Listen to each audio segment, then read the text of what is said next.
Morning, Luann. Good morning.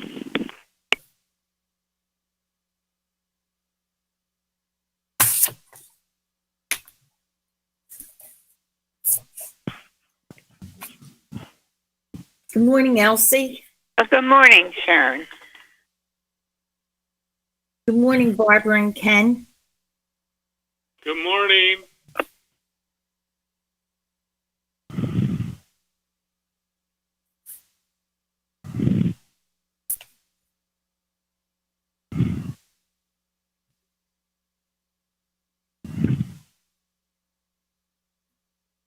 Good morning, Fairley. Good morning.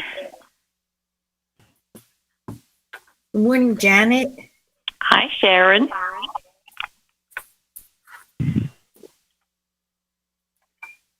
Good morning, Betty. Good morning. Good morning, Nancy. Morning.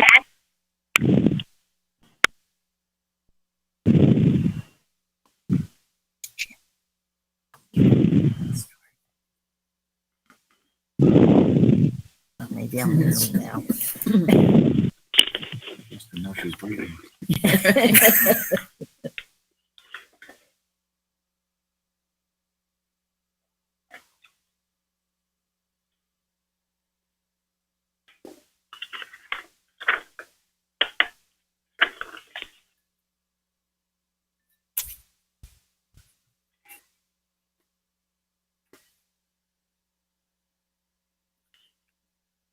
Good morning, Tom. Good morning. Good morning, Florence. Good morning.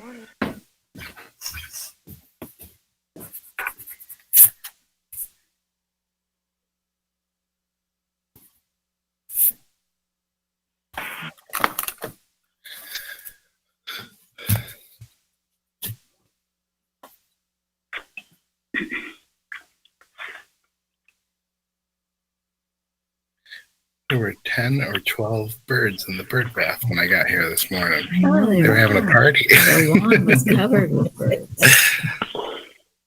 Good morning, Susan. Good morning.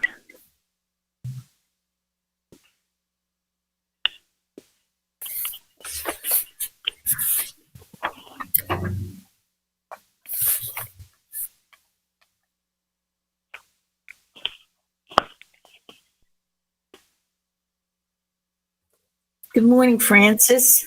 Good morning.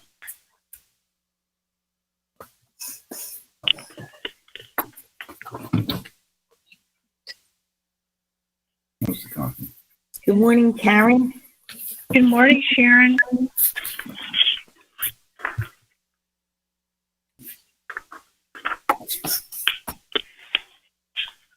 Good morning, Joe. Hi, And Sharon. Dave's here too. Hi, Dave. Hey, Sharon.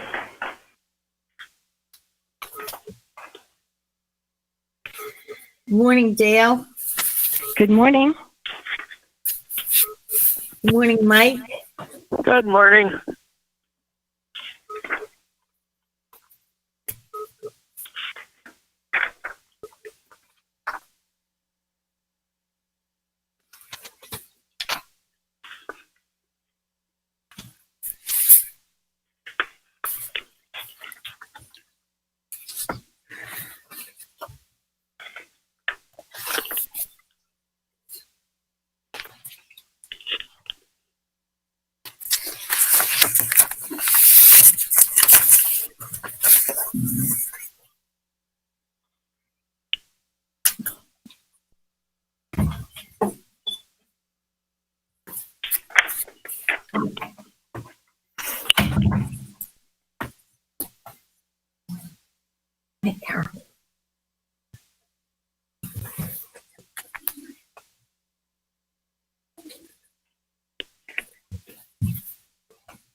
Some snacks.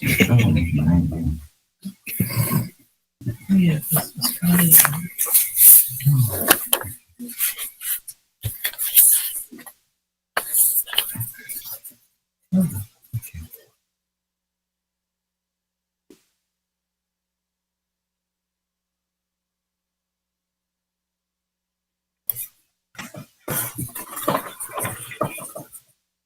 It's 10 o'clock and we're recording.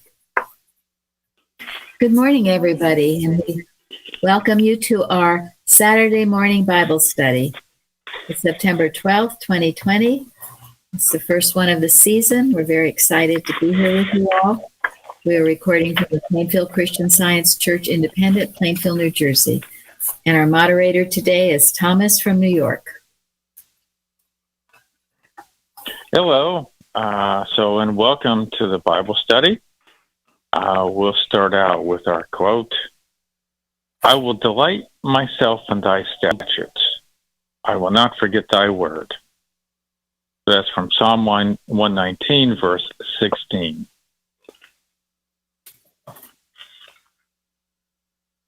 Thank you. Comments with that? Sounds like a good attitude. I'll say. Well, usually our quotes are a little bit longer than this. But we counterbalance this against what we're reading, right? Which we'll get into our first question, but Yeah, well, so I like this, and I guess I'll jump in here. I read somewhere it said that the word is sufficient, right? And so it's like everything to our lives. And so I like this because it's not only that the word is important in our life, but we delight in it. It gives us happiness. It keeps us going. It gets us through the thick and thin, difficult times. Exactly. We just don't forget the word, and we don't want to forget it because we enjoy it. It's the word that becomes the flesh, so is the living of it. So it's good. I like that. Yeah. And it is our safety, isn't it? Yes. And if the word is sufficient and it's taken out of your life, then nothing is sufficient. So Then you got nothing left. yeah, I thought this was good in Matthew Henry, where he said, God's word is a treasure worth laying up, and there is no laying it safely but in our hearts. If we lay it up only in our heads, our memories may fail us. But if our hearts be delivered into the mold of it and the impressions of it, it remains in our souls, and it is safe. Thank you. Yes. Yeah, and you know how true that is. I know what I remember is because I have taken it into my heart. You take it into your heart, you live it, you can't forget it then.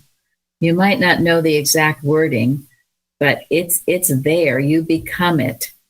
And it's so important to do this. And in a way, this one sentence here is almost the theme of the whole Psalm 119. Over and over again, the importance of this. So remember that. It's good to memorize. I was never that great in memorizing, but I sometimes do. But if it's in your heart, you will never forget it. It will always be there for you. And it will it will be a delight. That was all. Go ahead. Yeah, I read Philip Henry writes something about what Matthew Henry says. And he says, once pressing the study of the scriptures, he advised us to take a verse of this psalm every morning to meditate upon. And so go over the psalm twice a year. And that, said he, will bring you to be in love with all the rest of the scriptures. He often said, all grace grows as love to the word of God grows. As the word of God grows. Yeah. Thank you. Yes. Did you say, because what I read was Matthew Henry's father, who instructed him to do this, and said he was introduced to Psalm 119 as a child. His father, Philip Henry, told his children to take one verse, just as you read, and it said that perhaps this practice was why Matthew Henry loved the Bible so much that he wrote a commentary that is still used today. And then I also read, and maybe this is a good time, and maybe others of you have found this too, but it's about the history of it. It's the longest chapter in the Bible. This psalm has been of great historical interest. There have been many lengthy works written on this psalm. One of them is by Thomas Manton, a Puritan preacher and writer, and Tom will love this, who wrote a 3-volume work on Psalm 119. Each volume is I between... guess, sorry to interrupt, but yes, I love that. I thought Charles Spurgeon was long enough for 398 pages. 3 volumes. Oh my gosh. He said, And big volumes. each volume is between 500 and 600 pages, Oh my with God. a total of 1,677 pages. There are 190 chapters in his work, more than one chapter for each verse. Good grief. So look what we have to look forward to reading. And then it goes, it says that Luther professed that he prized this psalm so highly that he would not take the whole world in exchange for one leaf of it. And then some great people have memorized this whole psalm and found it a great blessing in doing so. John Ruskin, the 19th century British writer, William Wilberforce, the 19th century British politician who led the movement to abolish the slave trade in the British Empire.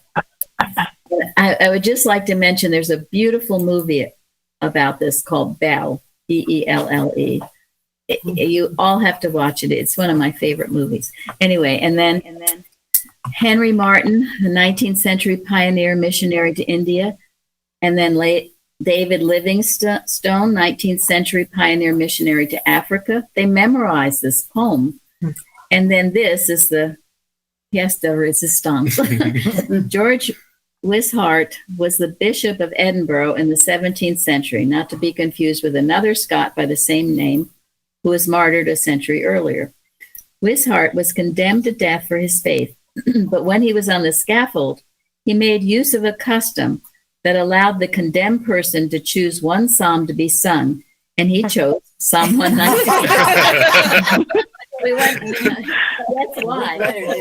And weeks later, right? So then, but it said before 2/3 of the psalm had been sung, his pardon arrived and his life was spared. Wow. Oh, wow. Oh, my Lord. Wow. Psalm 119. Who knew, Thomas? Who knew? I sure didn't. That's all I have to say. Who's going to say anything? Got nothing more than you can. Well, this is fabulous. I've also often puzzled about this psalm because it seems like when I was growing up, because I grew up in Christian Science, that there wasn't a lot of talk about this, but then occasionally someone would select a verse from Psalm 119. That's kind of how it always was with me. And then I was just looking at this and I'm going, this psalm seems very significant. And I'd never had that sort of told me how significant this psalm is. So it's quite interesting. So I wanted, on the quote, I wanted to add in here, verse 72, the law of thy mouth is better unto me than thousands of gold and silver. So this concept of loving the word and thinking of the word, so here is where the word sustains us more than just gold and silver and other things like that. And it's just a beautiful way to think about how we conduct our daily lives. Because frankly, we're pressed with all sorts of stuff. I get up, I get coffee, I get breakfast, I got to go off to work, I have to do this, errands, all that sort of stuff. And I got to, do these things because I need money to pay the rent or whatever. But here in 72, it's saying that the law of thy mouth is better than gold and silver. That's Well, it's a lesson this week, isn't it? Yeah. Yeah. What is really substantial? Substance. Yeah. Well, and Jesus, talked about this a lot in his parables, didn't he? Mhm.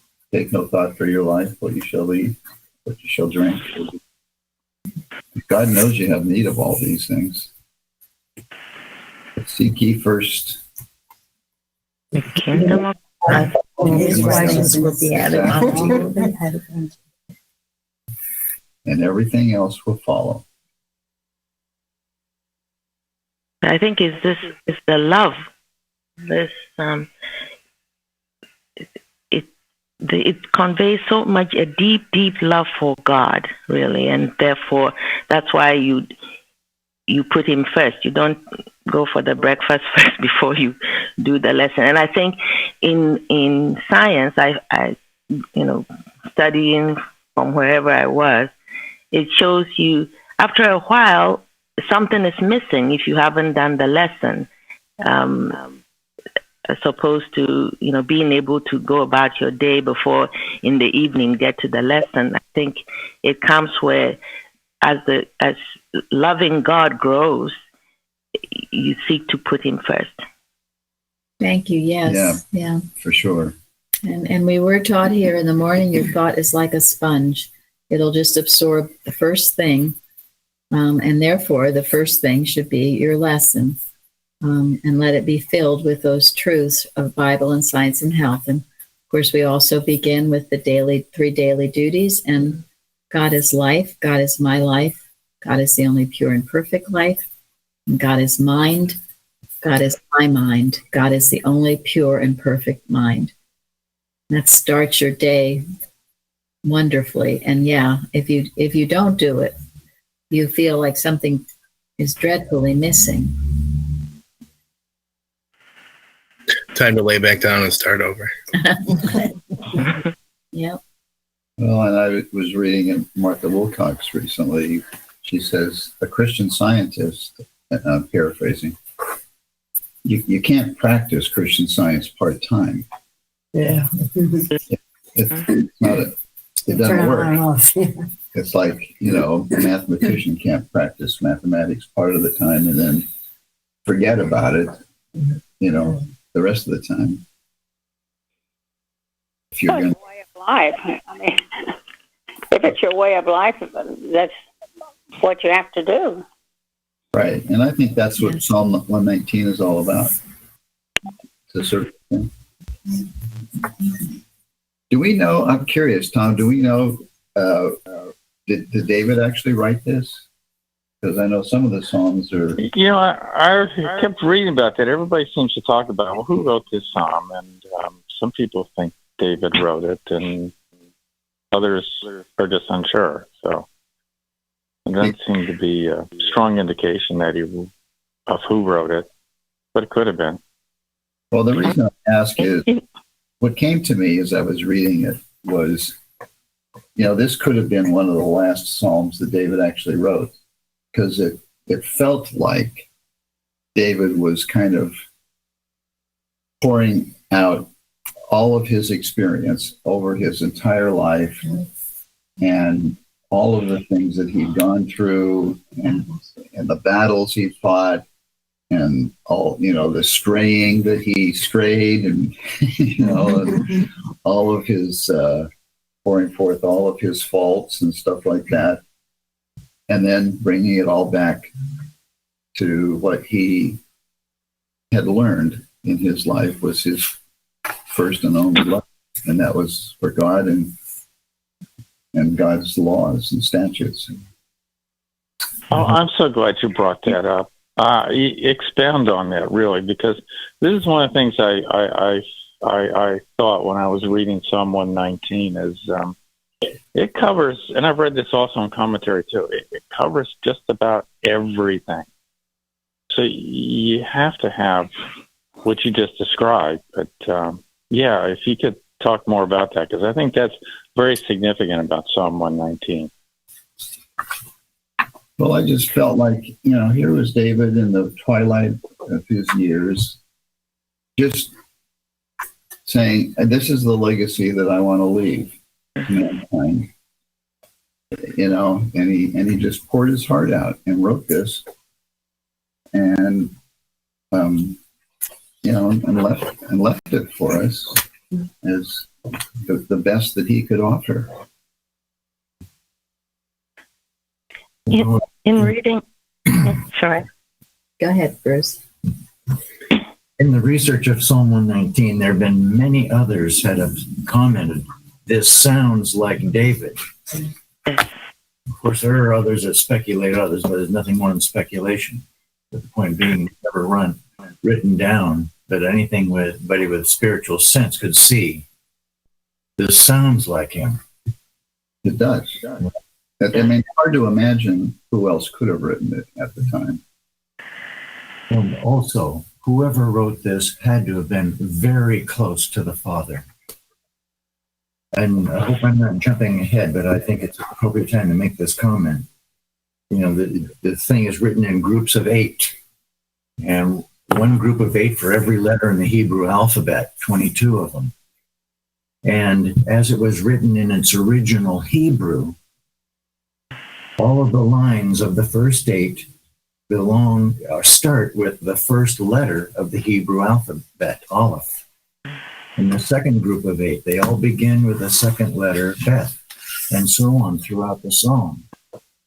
And for anybody who's ever tried a shot at maybe writing poetry or lyrics or music, you can realize it's a gift. In other words, to write this entire psalm like that, it had to have been the Spirit moving that would have done something like this, because it was a magnificent composition. Like Mary Baker Eddy's hymns. Yeah. Who else was trying to speak? Well, in reading Matthew Henry's complete Bible commentary, I really like these where it said, these are the breathings and elevations of David's soul to God. It is a chest of gold rings, not a chain of gold links, because they were all, each verse, the different areas were done separately and then later put together. And he said, this is an excellent means of maintaining constant communion with God. Yes.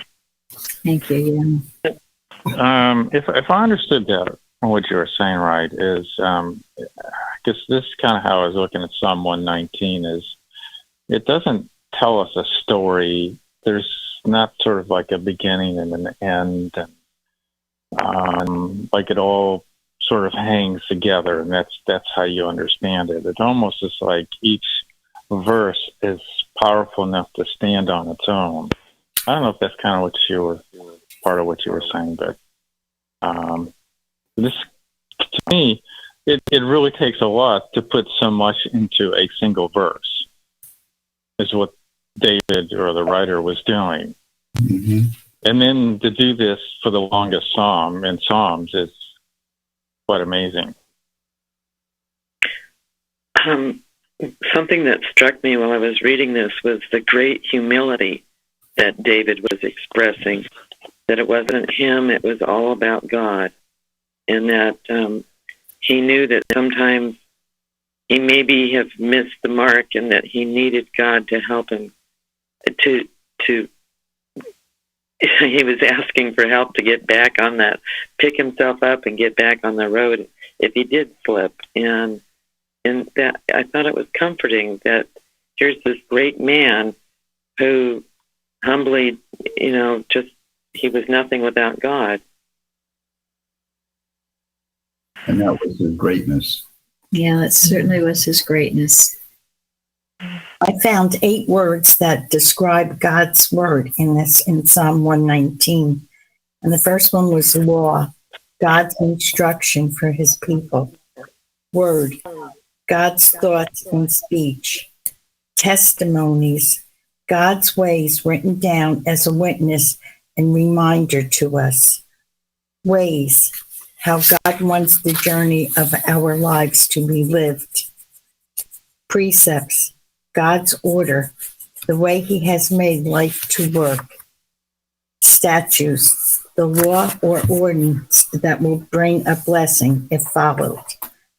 Commandments, God's action, what God wants us to do. And rules, what is the just and the right thing to do. Nice. One of the things I read about this was that it wasn't just like this was suddenly poured out. It was pouring out, but not sudden, but that was like embroidery, stitch by stitch through long, quiet hours with a love for the subject and a delight in creating it. And that made me really appreciate doing stitchery before, that it does take a lot of focus and love and time and careful and exactness. And it just made me really appreciate how much we should be appreciating God's word and how through that quiet hours, stitch by stitch. Along those lines, something that I had read was that there was a thought that David had written this over his entire life, so it was kind of like a diary. And the thing that's interesting about it being the Hebrew alphabet is that in the Bible we see from Alpha to Omega, and which is the Greek alphabet. And it's like the complete from one end to the other. And I think that's can't remember if it was Mrs. Eddy or one of the commentaries relates the city Foursquare in Revelation to that perfection of the alphabet from one end to the other. Thank you. Well, maybe we should be like Matthew Henry and take a verse of it each day and think about it and work with it. And they're very short. It's not that hard to do. Sure would enhance our lives greatly. And it means you do it twice a year, which is We end up doing twice a year. Right. Yes. You could have half of the 2022 calendar Well, done right now. There we go. That's for next year. There's my submission. Thank you, Jeremy. 119, that's it. 2022 is full now, and we have some for 2023 left over. Wow. Goodness.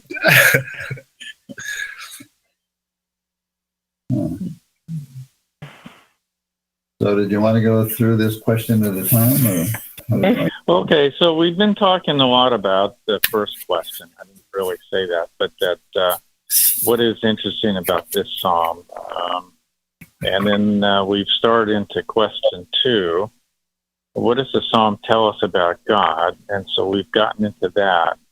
But I find this fascinating. So let's just, if there's more people have to say about either one of these, but, and number 2 is as you go through the psalm, and this is one of the things I did this summer, is every day I read something from this, and sometimes I read it through completely, sometimes I read through a couple times, but I just read it a lot. And so it's amazing to me what you would see in here, because it seems like it's a person saying something, and for the most part. But then as I go through here, he's telling us about God, or the attributes of God, or qualities of God. And I thought, you can learn a lot about God by reading through this. So anybody has more they want to add to those first couple questions? Well, I was struck, and the first thing that I saw that it tells us about God is that he commands us to obey his commandments. He commands us to obey his law. That was right there at the beginning. And throughout the Bible, God is a jealous God, and all this stuff. I like, too, that he make me understand the way of thy precepts. So God gives us the understanding how to follow his precepts.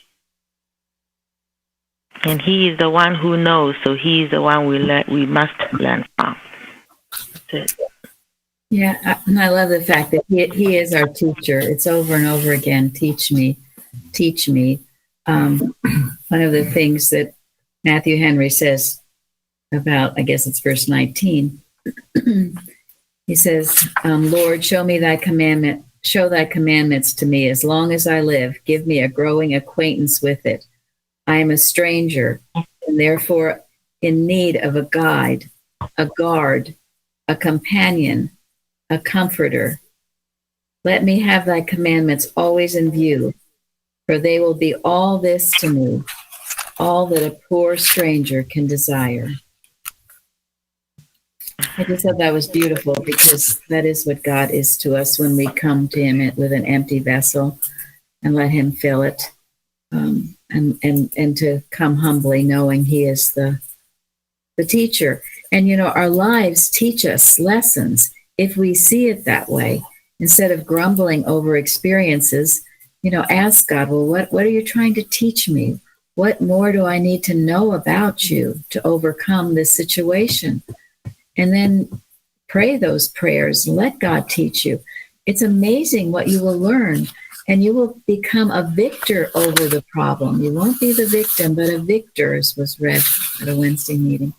So let God teach you, and be grateful for the experiences that will teach you.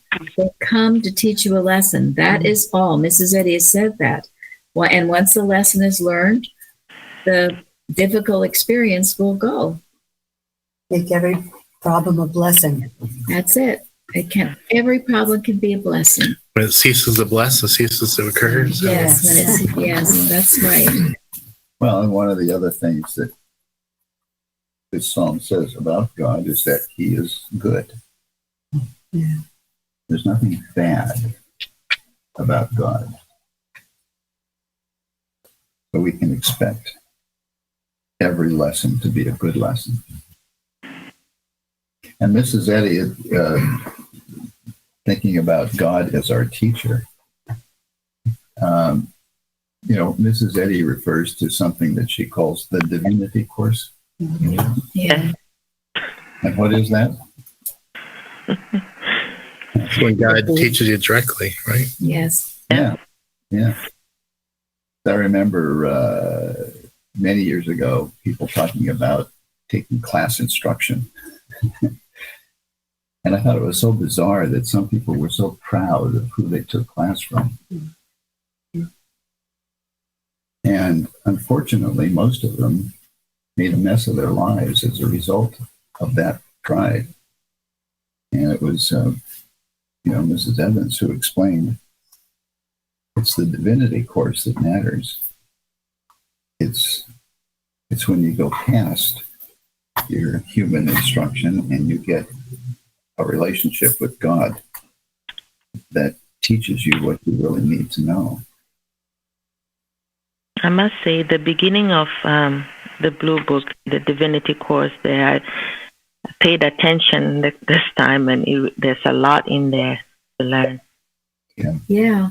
Is the heart, I feel.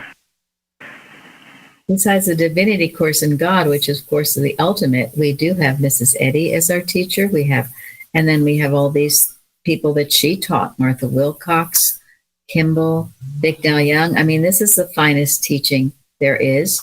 That's why I'm sure in the manual, it was required to have her signature in order for teaching to continue. Enough teaching had been done. It's all here. I'm still amazed, that so many scientists, lifelong scientists, they haven't read through Science and Health. They haven't read through Prose Works. They don't know. They're afraid to read the unauthorized literature. Yeah, or if they do it in secret. Yeah. Yes.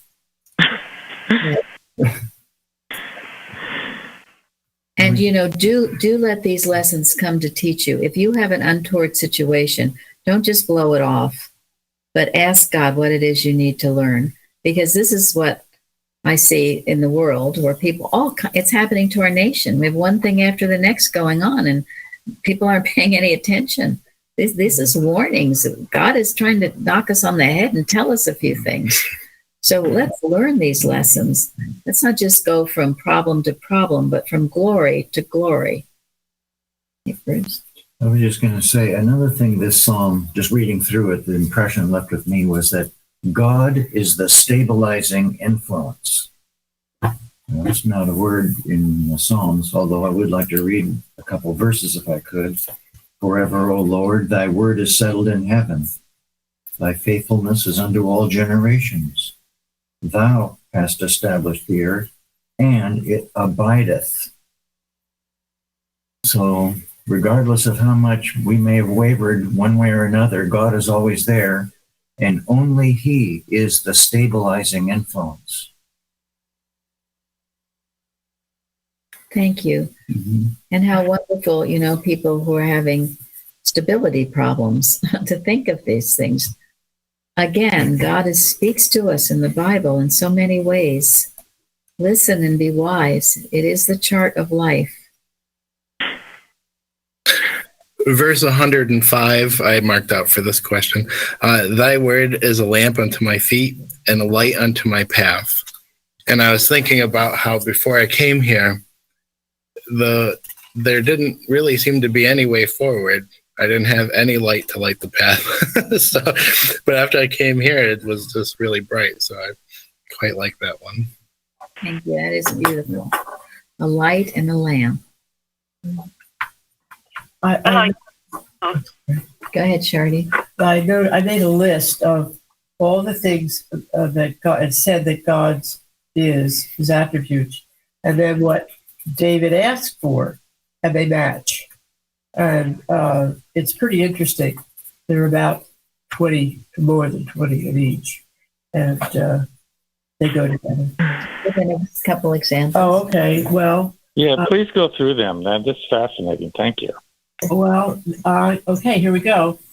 You're blessed if you're undefiled. Keep the test. He has the testimonies. He's the righteous judgment. He rebukes the proud. God gives the understanding, the truth, the mercy, the liberty, the comfort. He's our portion. He's good. He doeth good. He's the law. He's kindness, faithful, saves us, makes us wise. He's a lamp unto our feet, our hiding place, our shield. He shines upon us and gives us peace. And then, shine through the end. And then David asked for life. Hide me. Show me thy commandments. Remove me from reproach and contempt. Quicken me. Remove me from the ways of lying. Strengthen me. God's our strength. Understanding. Teach me. Incline my heart. Turn my eyes away from vanity. And I looked at in the Amplified, that's idols. Turn away my reproach. Mercy, salvation. Take not thy word of truth from me and put it in my mouth. Give me favor. Teach me good judgments. Hold me up. Deliver me. Let my soul live. Thank you. Nice. Questions 2 and 4. Thank you. That covers a lot of The beginning of 116, it says, "But I love the Lord because he has inclined his ear unto me. Therefore will I call upon him as long as I live." That God hears us. He's heard my voice and my supplications. I love the Lord because he has heard my voice and my supplications. One of the things I found helpful in looking up is that each one of these sections, these alphabetic Hebrew alphabets, the letter itself means something, and it sets the theme for the section of 8 verses. For example, Aleph means to study.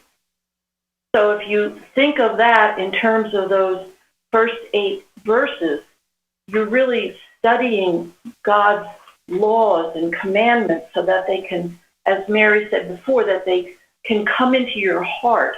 And then Beth means understanding. As you study, this understanding comes.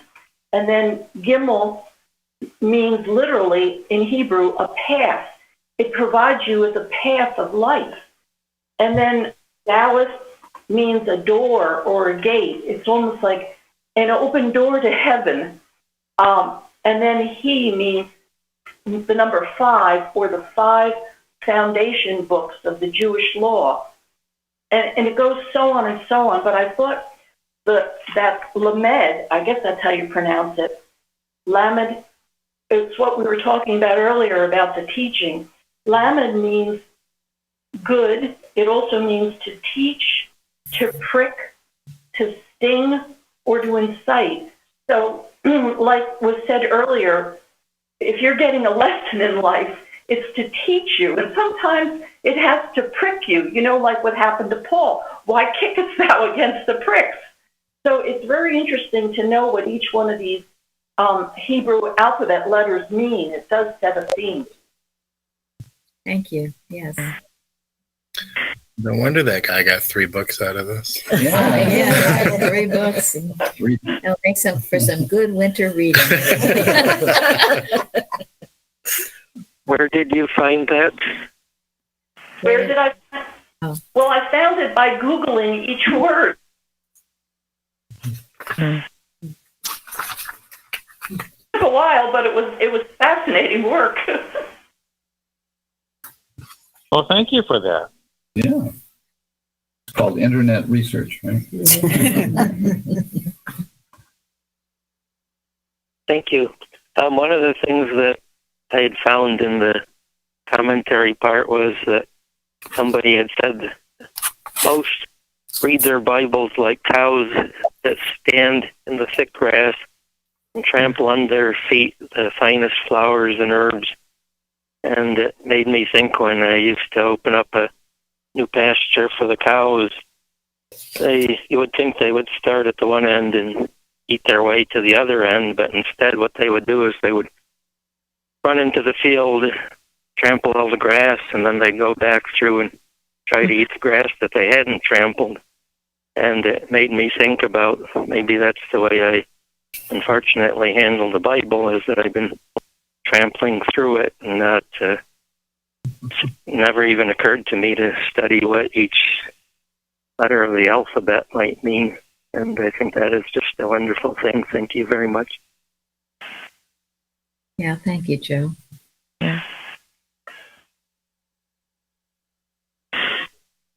So one of the verses that stood out to me, there are lots, and I guess we could spend years on this, but I mentioned one that I really like. This was verse 99, and this kind of gets to our earlier discussion about the word. It says here, I have more insight than my teachers. And so how does he know more than his teachers? Because he meditates on the word. So he's thinking about God, and he's studying God, and he knows more than the people who should be teaching him. So if you think about then what is our source? And this kind of tells me our sources of everything we need comes from God. Well, and also, doesn't this illustrate the progress, the spiritual progress of mankind? I mean, isn't this, shouldn't we all be able to say we have more understanding than our teachers? Because our teachers gave us the best, and we took that, and God gave us even more.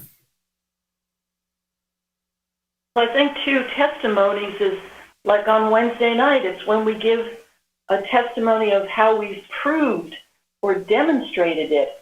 And it's like the acts, the proofs, are more important than the words from some teachers.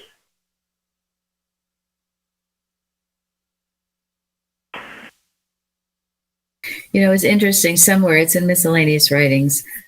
I remember reading it, and I don't know where it is. But anyway, Mrs. Eddy alludes to, she says something to the effect that she will have more in common with future generations than she has with the people she was dealing with at that time.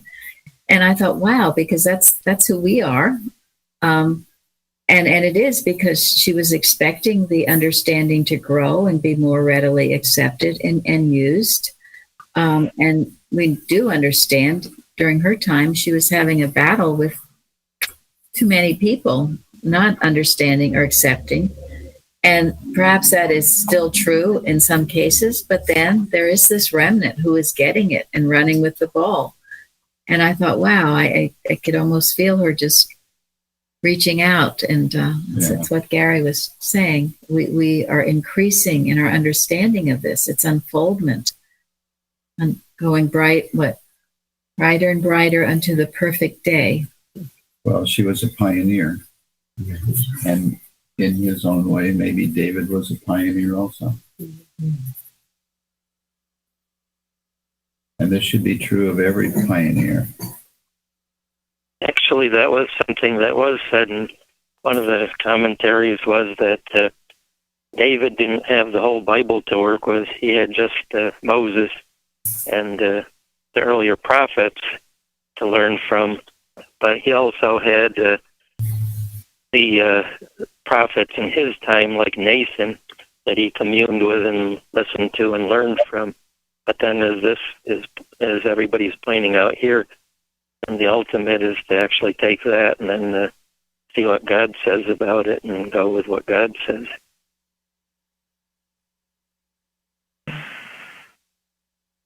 Thank you. Mm-hmm. He has the last word, God. Well, yeah, and this, we should all look forward to the spiritual progress. I mean, does anybody know everything there is to know about God? No. No. I mean, Jesus might have, but nobody around him was capable, of getting it. I mean, he even said that I have many things that I could say to you, but you wouldn't understand, so I won't. But he did promise the Comforter. And that's what we are blessed with, is the final revelation. But still, revelation is personal. We all have our own relationship with God, and God reveals to us what we need. And, and spiritual progress is eternity. I don't know if I will ever know everything that there is to know about God, but I'm looking forward to learning as much as I can. I think that's why the right understanding of God is so important, because many people still think that it's only through someone that you can know God, and it's not true at all. Because to really know that He is with you all the time, when you turn to Him, He does give the answers.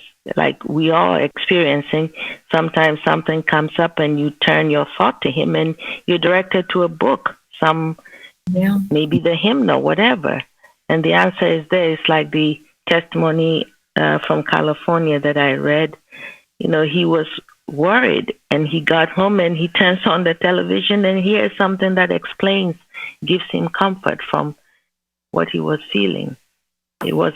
God is always present with everyone everywhere, and we can learn of who He really is with us all the time. Therefore, and He has all the perfect answers all the time. Mm-hmm. Yeah, thank you. There would not be the problem if there weren't the answer. Yeah. The answer always comes with the problem. And if we know that and open our thought, we will get it. And again, we're verse 71. It is good for me that I have been afflicted, that I might learn thy statutes. So nobody likes affliction. But if we're stumbling over it, then there's something that we need to learn, that we're refusing our obedience. So we just keep at it, and God will reveal what it is. And progress is always being made. Progress is God's law. You should look for it daily, even when you think you aren't making progress. If you are striving in the truth, Mrs. Eddy says that too, you are making progress. And to deny your progress is disobedience. To say you're getting worse or things aren't right, it's disobedience. You have to. This was something Mr. Evans taught me, because there was a time I felt so stalled, I wasn't making progress. He said, every time you talk to me, you tell me of your progress. And it was hard because I was looking for it in physicality. My progress is not being made in that. You don't look there for it. It's what thoughts were I overcoming? How was I expressing more love, more joy, more gratitude in my life? That is the progress. And if you look for it and focus on that, and sometimes it takes a while, sometimes it doesn't, sometimes it does, whatever, but you focus on that, you will find the physical problem yielding as well. But if you refuse obedience to that, and all you do is focus, well, this is not working, or this is getting worse. Well, what is it? You receive what you believe. Be careful what you say. Be your best friend when you talk to yourself, not your worst enemy. And that is why it is so important to recognize that afflictions are opportunities to learn something really, really good. What does Mrs. Eddy say about problems? Proofs of care. They are proofs of God's care. Trials. Yes. Or trials. Trials. Things, problems, trials.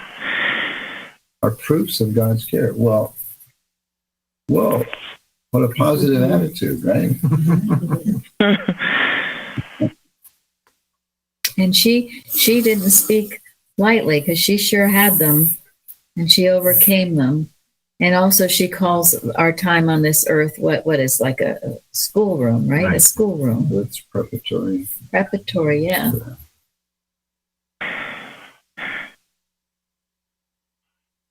Okay.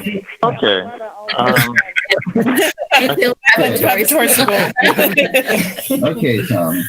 I thought we'd move on to question 3. So most of the questions I wrote for today were more broadly speaking, and people could talk about something specific. But I thought 3 would be useful, because this would be a verse that every single one of us has read and thought about in some way. Okay? So, and I do apologize, because the way it's written, sometimes it's like, I don't understand what this means, right? But if you look at Bible Hub or read a different version of the Bible, it kind of opens it up a bit. So, question 3, what does this verse mean? Mine eyes prevent the night watches, that I might meditate in thy word. That's Psalm 119, verse 148. When I read this, the first thing I thought of was on Watch's Prayers and Arguments, page 34. It says, watch. Christian scientists must work daily to annul the prayers of the unrighteous. Those who unrighteously pray that the Christian Science prayers cannot heal the sick. So I was thinking of the night watches being like this anti-watch against us. So. Well, all I had to do was go to the 1828 Webster's Dictionary. The word prevent means to anticipate. Mm-hmm. Or precede something. To me, this meant I anticipate and look forward to the night watches, because that is my opportunity to meditate in God's word. Thank you. And that, in the commentary is beautifully written. Tom sent one from Spurgeon, and of course Matthew Henry, beautifully written. That is what they are saying. Just that. We look forward. It's the most important thing there is to do, is this communion with God. And it should not be tiring. We should love to do it. So sometimes I'll be up for hours. If you're praying and working in the truth, it is not tiring. And God will give you the needed rest, maybe at another time. But my goodness, I thought this psalm is full of watching. Now, what the heck happened to the Christian Science movement? Because we know in Mrs. Eddy's home, they were round the clock watching. I brought this out before, but I'm going to do it again. Chapter 21, Spiritual Footsteps. The morning watch hour was from 9 to 10, when each student returned to his or her room to do the mental work to destroy fear and to recognize the presence and power of God as supreme in the home, as well as in the whole universe. This work did not vary from day to day, except where special instructions were needed and given to us. There was another general watch hour from 3 to 4, and the last from 8 to 9. Everyone, including our leader, joined in these periods of watching. In addition to these, each student had an individual watch hour. For instance, every night I worked mentally from 11 to midnight. At 8 p.m., Mrs. Eddy always went out on the porch and sat in the swing until 9, which was the last general watch hour for the day. I always felt that it was during this hour that she worked for the world and encompassed all humanity with her love. But when she came in to retire, she often called me to her side to say good night, and the love that she radiated was almost more than I could stand. It affected me to such a degree. This general program for each day never varied, and there was nothing to indicate that a day was Sunday or a weekday. Sometimes they would last all night long, and I can recall a time when I did not remove my clothes for 72 hours. I can't emphasize this point enough, the need for watching. And to me, the Spiritual Footsteps, Carpenter's books, which tell us the life of Mrs. Eddy and how she used and demonstrated the science, is absolutely essential. And the fact that it is considered unauthorized, as far as I'm concerned, is criminal. And as much as you can shape your day on that, what I just read to you, how wonderful that would be to do these watches so faithfully. And many of you have told us that when you come here, that's the one thing maybe that's really sold you on this church was the watching, because nowhere else had you heard about it. And again, it came about when Mrs. Evans was under the gun and being excommunicated. She'd gone up to Boston and looked around and realized the board of directors, what she was dealing with. She came back and she couldn't sleep at night. She would walk the floor. She was agonizing over what she saw and felt. And then before we knew this, before we knew about the watches, she would tell people to get up at a certain time and pray. So we started that way. And then later we got the books that said, yes, this is what we should be doing. And the Psalms, the Bible, watch. It's amazing that I went through a good part of my life without knowing this. So take that day, take your watch, certainly in the morning, a watch to handle fear. That's a big bugaboo. We all need to do this. When you're up at night, watch and pray. And if you feel you don't know how to do a watch, we have a whole section on our website. We talk about it often. And the book Watches, Prayers, and Arguments teaches you. And you learn. How do you learn anything? Practicing it. By doing it. Do it. You do a good watch. When you're done, you'll have a sense of peace that you've conquered whatever the era is trying to claim. So. And if you have trouble sleeping at night, there's a reason. The world needs your prayers. It's the world reaching out for the truth. So give it the truth. You don't mind if I share my story here? When I very first came to Plainfield, brand new, Mrs. Evans looked at me and says, okay, we're going to make a watchdog out of you. So she gave me time. And she said, okay, get up and do your watch. No instruction as to how, just go and do it. The next day, we were talking on the phone, and she asked me again, now, when was your watch time? I told her. He says, okay. The next day, I got up and did my watch at the same time, and I felt this enormous influx of light and joy and love. It just enveloped me. So guess what? Later that morning, I was on the phone again with Mrs. Evans. First question out of her mouth was, well, did you feel it? I said, I sure did. And I didn't even have to ask her what she was talking about. Beautiful. Yes.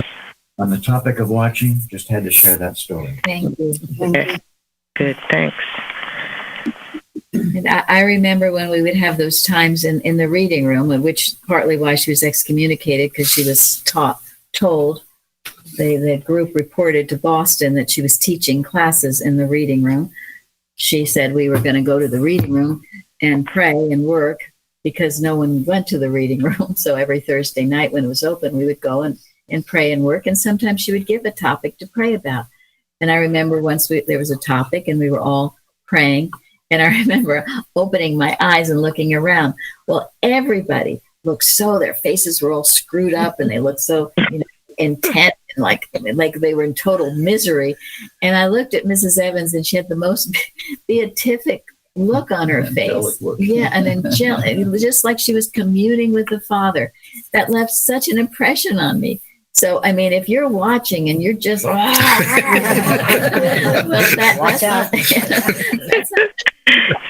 not what it's about. So we've learned so many lessons about watching, which I'm so grateful for. And I'm so grateful to those of you. Dear Elsie, she's always asking, how many watchers did we have last night?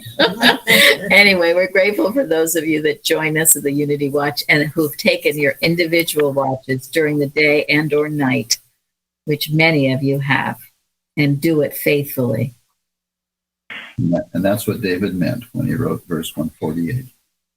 That's what he meant, because you love to do it. Just like Florence said, if you don't do the lesson, if you don't do the watch, you feel there's something wrong. And what did you say, Jeremy, when you came here about watching on news events?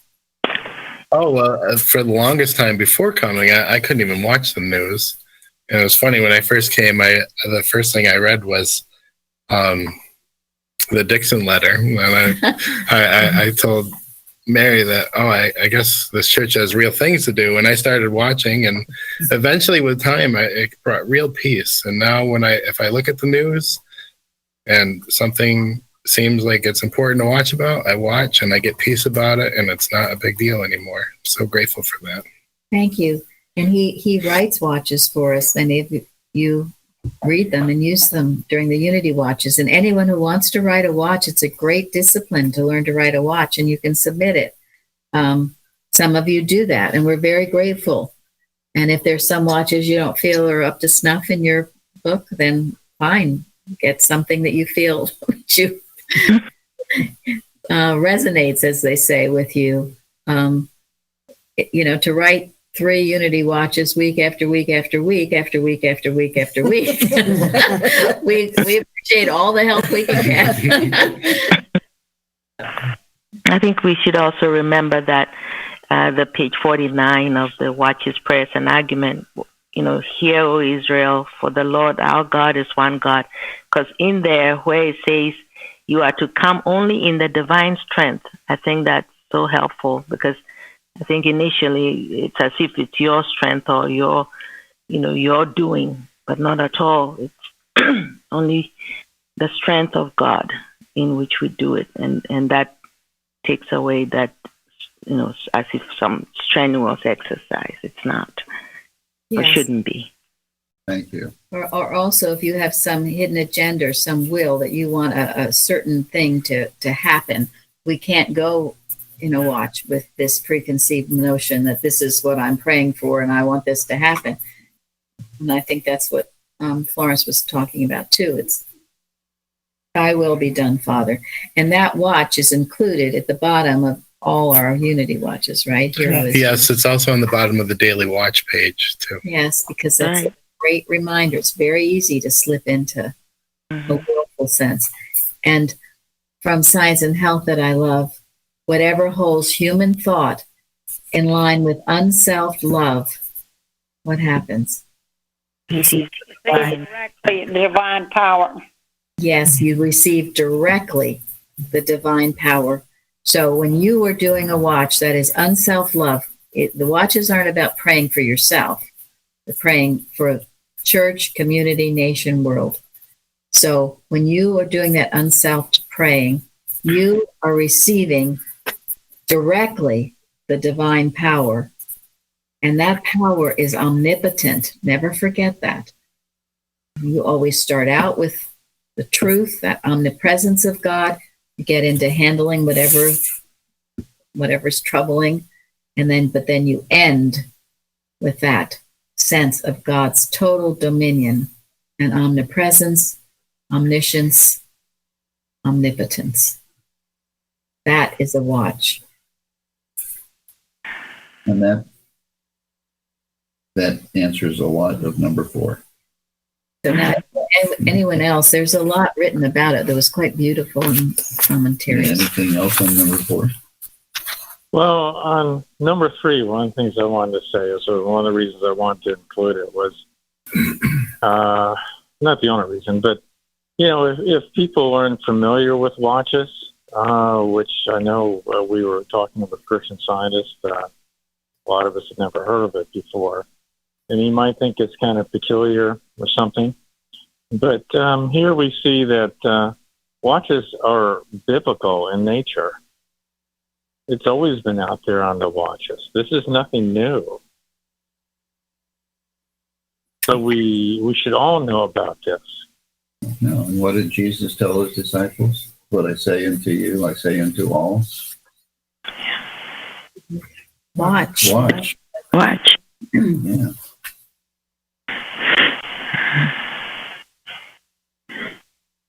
They have military watches keeping guard.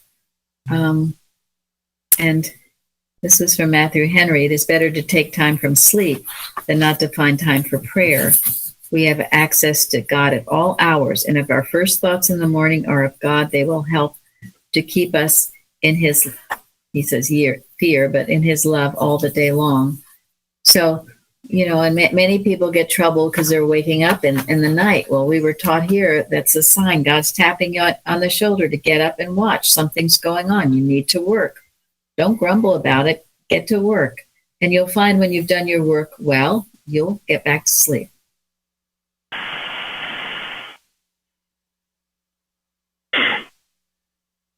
In the days of Mrs. Evans, if we had a watch that failed, what would happen, Joe? You get a phone call in the middle of the night. What the heck are you doing? Oh my. So yeah, your watch was either successful or not, and you heard about it when it was not. And it was some discipline, believe me, because we know it's not easy to keep your thought focused for that amount of time, and our watches were an hour. So you got to keep at it, and it would be easy. And if you were off in dreamland or something, that phone would ring.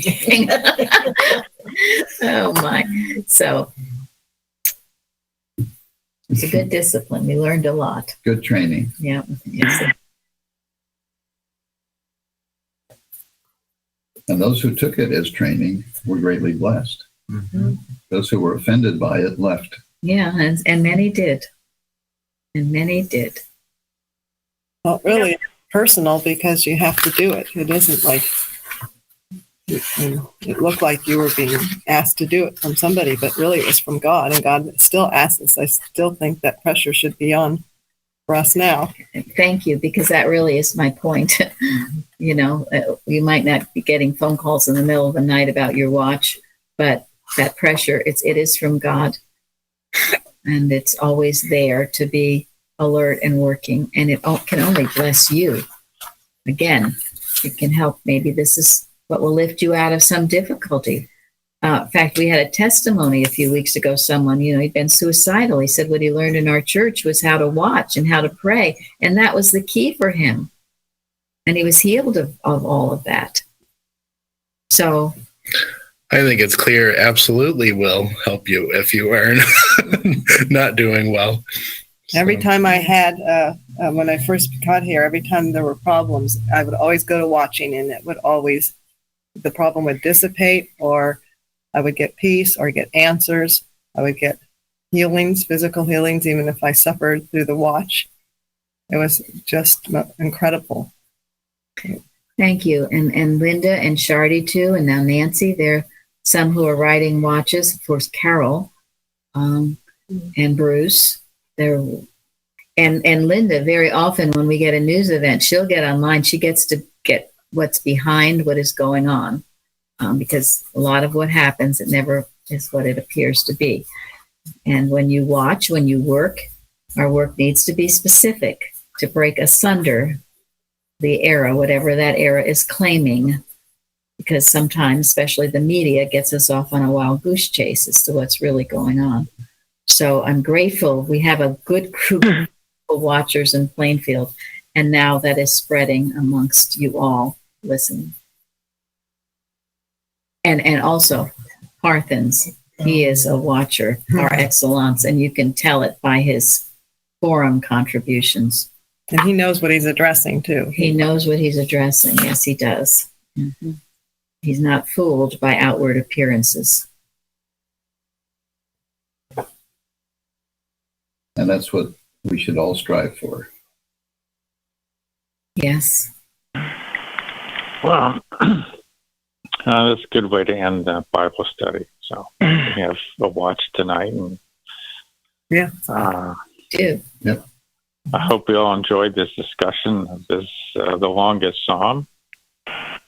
No, this is fascinating. It was wonderful. very- Yes, Tom. thank I mean, you, Tom. again, I say, Thank you. who knew Thank you. any of this? I did not. Thank you. Yeah, thank Very you. much. Great way to start the Bible study. Thank you. Great. Excellent. Thank you so much. Thanks, Tom. Thank you, Tom. Thank you. Thank you, Tom. So we'll do this Thank you. Yeah. Thanks, Tom. Thank you.